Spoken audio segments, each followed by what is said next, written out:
नमस्कार मंडळी, आज आपण बघणार आहोत पोस्ट ऑफिसच्या 10 वेगवेगळ्या बचत योजनांची माहिती। पहिली योजना आहे पोस्ट ऑफिस बचत खातं।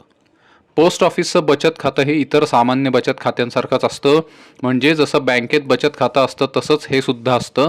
मात्र पोस्ट ऑफिसच्या बचत खात्यासाठीचा व्याजदर बँकांच्या बचत खात्यापेक्षा जास्त असतो आणि पोस्ट ऑफिसच्या बचत खात्यावर मिळणारा सध्याचा व्याजदर 4% आहे, जो बँकांच्या बचत खात्याच्या व्याजदरापेक्षा नक्कीच जास्त आहे आणि त्यावर सरकारी हमी सुद्धा असते, कारण पोस्ट ऑफिस केंद्र सरकारच्या अखत्यारीत येतं। पोस्ट ऑफिस बचत खात्यावर किमान शिल्लक म्हणजे मिनिमम बॅलन्स 500 रुपये ठेवावा लागतो। पोस्ट ऑफिसचं बचत खातं ऑनलाईन किंवा ऑफलाईन दोन्ही प्रकारे वापरता येतं। मात्र हे खातं चालू करताना ऑनलाईन चालू करता येत नाही।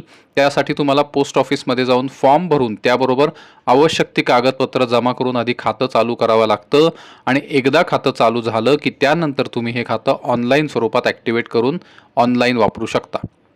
पोस्टाचं बचत खातं चालू करताना तुम्हाला पासबुक, ATM कार्ड सुद्धा मिळतं आणि तुम्ही मागितल्यास चेकबुक सुद्धा दिलं जातं। दुसरी योजना आहे पोस्ट ऑफिस मुदत ठेव। पोस्ट ऑफिस मुदत ठेव योजना ही पोस्ट ऑफिसची FD म्हणून सुद्धा ओळखली जाते। यामध्ये तुम्हाला एक रकमी गुंतवणूक करावी लागते आणि व्याज मात्र दरवर्षी दिलं जातं। म्हणजे इतर योजनांमध्ये मुदतीच्या शेवटी व्याज देतात, तसं न देता या योजनेत दरवर्षी व्याज दिलं जातं। ही योजना एकूण 4 वेगवेगळ्या कालावधींसाठी उपलब्ध आहे। 1 वर्ष, 2 वर्ष, 3 वर्ष आणि 5 वर्षांसाठी ही योजना उपलब्ध आहे आणि याचे व्याजदर सुद्धा वेगवेगळ्या कालावधीप्रमाणे वेगवेगळे दिले आहेत। 1 वर्षाच्या मुदतीसाठी सध्याचा व्याजदर 6.9% आहे। 2 वर्षांच्या मुदतीसाठी 60% एवढा व्याजदर दिलेला आहे। 3 वर्षांच्या मुदतीसाठी 7.1% एवढा व्याजदर आहे आणि 5 वर्षांच्या मुदत ठेवीसाठी 7.5% एवढा व्याजदर पोस्टाने दिलेला आहे। आणि मगाशी सांगितल्याप्रमाणे सर्व मुदतीसाठी व्याज दरवर्षी दिलं जातं आणि हेच या योजनेचं वैशिष्ट्य आहे। या योजनेत किमान रक्कम 1000 रुपये भरून खातं चालू करावं लागतं आणि जास्तीत जास्त कितीही रक्कम आपण भरू शकतो, म्हणजे या योजनेत ठेवींसाठी कमाल रकमेची मर्यादा दिलेली नाही। तसंच या योजनेत एका व्यक्तीच्या नावाने एका वेळी कितीही खाती सुरू करता येतात। तिसरी योजना आहे पोस्ट ऑफिस आवर्तक ठेव योजना। पोस्ट ऑफिस आवर्तक ठेव किंवा रिकरिंग डिपॉझिट ही 5 वर्षांची एक अल्पबचत योजना आहे, ज्यात आपल्याला दर महिन्याला किमान 100 रुपये भरावे लागतात। मात्र गुंतवणुकीची कमाल मर्यादा दिलेली नाही, तुम्ही जास्तीत जास्त कितीही रक्कम दर महिन्याला भरू शकता। या योजनेचा सध्याचा व्याजदर 6.7% आहे आणि व्याजाचा प्रकार तिमाही चक्रवाढ आहे। या योजनेत मूळ रक्कम म्हणजे आपण जी रक्कम दर महिन्याला भरतो ती रक्कम आणि व्याज हे 5 वर्षांची मुदत संपली की एकदम परत दिलं जातं। ही योजना खास करून अशा लोकांसाठी आहे ज्यांना एकदम मोठी रक्कम गुंतवता येत नाही। त्यामुळे अशा गुंतवणूकदारांनी छोट्या छोट्या रकमेतून एक मोठी रक्कम उभी करावी या हेतूने ही योजना चालू करण्यात आली आहे, जेणेकरून त्यांना त्यांच्या भविष्यासाठी त्या रकमेचा उपयोग होईल। तसंच या योजनेत सुद्धा एका व्यक्तीच्या नावाने एका वेळी कितीही खाती सुरू करता येतात किंवा चालवता येतात। चौथी योजना आहे ज्येष्ठ नागरिक बचत योजना। ही योजना खास ज्येष्ठ नागरिकांसाठी तयार करण्यात आलेली आहे। या योजनेला पोस्ट ऑफिसची पेन्शन योजना म्हणून सुद्धा ओळखलं जातं, त्यामुळे अर्थातच ही योजना निवृत्त झालेल्या लोकांसाठी सुरू केलेली आहे। या योजनेत खातं चालू करण्यासाठी संबंधित खातेदाराचं वय किमान 60 वर्ष पूर्ण असावं लागतं। काही बाबतीत मात्र वयाची अट शिथिल करण्यात आली आहे। उदाहरणार्थ सेवानिवृत्ती किंवा स्वेच्छानिवृत्ती घेतलेल्या व्यक्तींसाठी 60 वर्ष पूर्ण होण्याआधी सुद्धा या योजनेत खातं उघडता येतं। ज्यांनी 55 ते 60 वर्ष या दरम्यान सेवानिवृत्ती किंवा स्वेच्छानिवृत्ती म्हणजे VRS घेतली असेल ते या योजनेत गुंतवणूक करू शकतात। तसंच 50 ते 60 वर्ष या दरम्यान निवृत्ती घेणारे संरक्षण कर्मचारी म्हणजे सैन्य दलातील कर्मचारी या योजनेत गुंतवणूक करू शकतात। ज्येष्ठ नागरिक बचत योजनेची मुदत 5 वर्षांची आहे। या योजनेचा सध्याचा व्याजदर 8.2% आहे। तसंच या योजनेत दर 3 महिन्यांनी खातेदाराच्या बचत खात्यावर व्याज जमा केलं जातं। मात्र त्यासाठी संबंधित खातेदाराला त्यांच्या बचत खात्याचा तपशील योजनेचा फॉर्म भरताना द्यावा लागतो। या योजनेत किमान 1000 रुपये आणि जास्तीत जास्त 30 लाख रुपयेपर्यंत एका व्यक्तीला गुंतवणूक करता येते।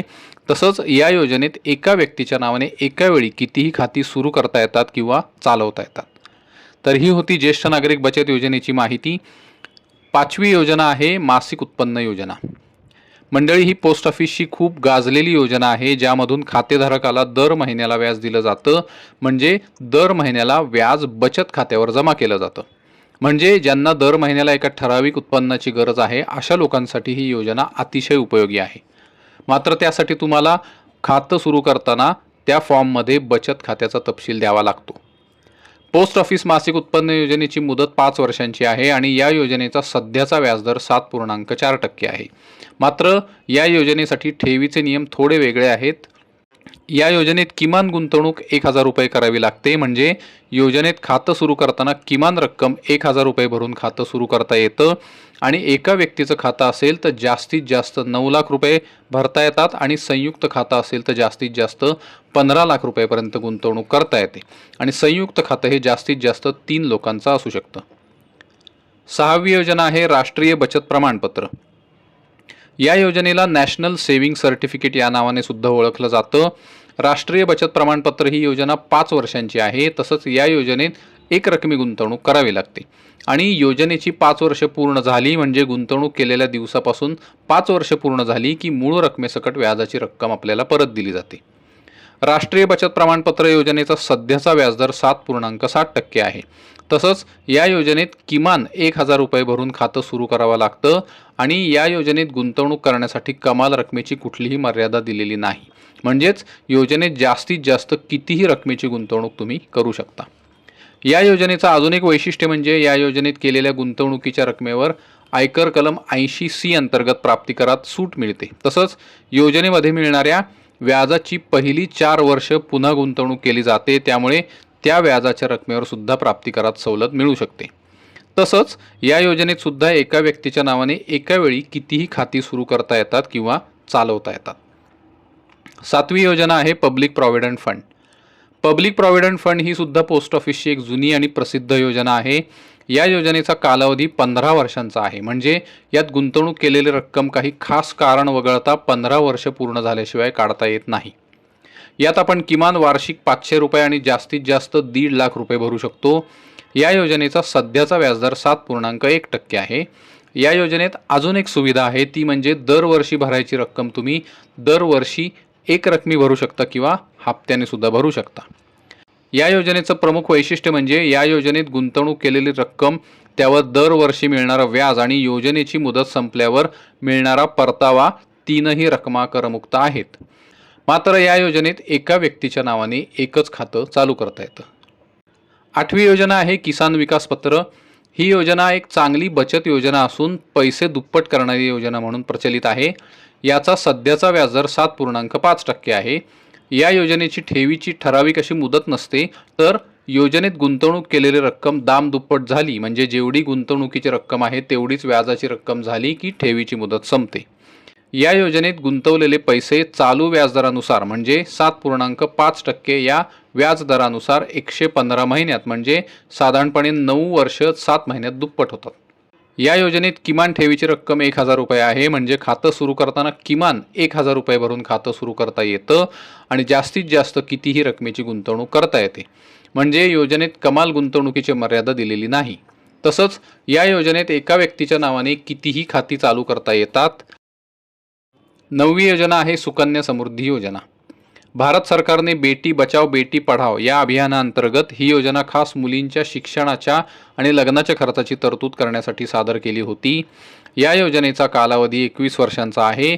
याचा सध्याचा व्याजदर 8.2% आहे. तसंच या योजनेत कुठल्याही मुलीच्या नावाने खातं फक्त तिच्या वयाची 10 वर्ष पूर्ण होण्याआधीच सुरू करावं लागतं. मुलीच्या वयाची 10 वर्ष पूर्ण झाली की या योजनेत खातं सुरू करता येत नाही. या योजनेत किमान वार्षिक गुंतवणूक 250 रुपये आणि जास्तीत जास्त वार्षिक गुंतवणूक 1.5 लाख रुपये एवढी करता येते. तसंच PPF योजनेप्रमाणे या योजनेत सुद्धा गुंतवणूक केलेली रक्कम, त्यावर दरवर्षी मिळणारा व्याज आणि योजनेची मुदत संपल्यावर मिळणारा परतावा तीनही रकमा करमुक्त आहेत. मात्र या योजनेत सुद्धा एका मुलीच्या नावाने एकच खातं सुरू करता येतं. पण मंडळी, पोस्टामध्ये गुंतवणूक करण्याआधी कृपया आपण ज्या पोस्ट ऑफिसमध्ये म्हणजे पोस्टाच्या ज्या शाखेत गुंतवणूक करणार असाल त्याची संपूर्ण माहिती म्हणजे त्या शाखेच्या सेवेची संपूर्ण माहिती आधी घ्या. कारण अनेकांना पोस्ट ऑफिसचा संमिश्र म्हणजे चांगला किंवा वाईट असा दोन्ही अनुभव येतो. त्यामुळे जर पोस्टाची सर्व्हिस चांगली असेल तरच कृपया यापैकी कुठल्याही योजनांमध्ये गुंतवणूक करा. धन्यवाद.